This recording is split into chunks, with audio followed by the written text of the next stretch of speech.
The play Romeo and Juliet is a tragedy written by William Shakespeare early in his career about two young star-crossed lovers whose deaths ultimately reconcile their feuding families. It was among Shakespeare's most popular plays during his lifetime and, along with Hamlet, is one of his most frequently performed plays.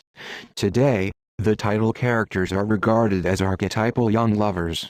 Romeo and Juliet belongs to a tradition of tragic romances stretching back to antiquity.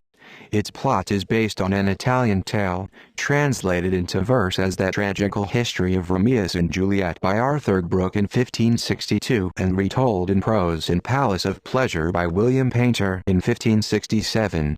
Shakespeare borrowed heavily from both but, to expand the plot, developed supporting characters, particularly Mercutio in Paris. Believed to have been written between 1591 and 1595, the play was first published in a quarto version in 1597. This text was of poor quality, and later editions corrected it, bringing it more in line with Shakespeare's original. Shakespeare's use of his poetic dramatic structure, especially effects such as switching between comedy and tragedy to heighten tension, his expansion of minor characters, and his use of subplots to embellish the story, has been praised as an early sign of his dramatic skill.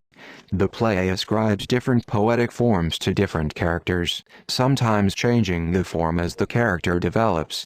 Romeo, for example, grows more adept at the sonnet over the course of the play. Romeo and Juliet has been adapted numerous times for stage, film, musical and opera. During the English Restoration, it was revived and heavily revised by William Davenant. David Garrick's 18th-century version also modified several scenes, removing material then considered indecent, and Georg Benda's operatic adaptation omitted much of the action and added a happy ending.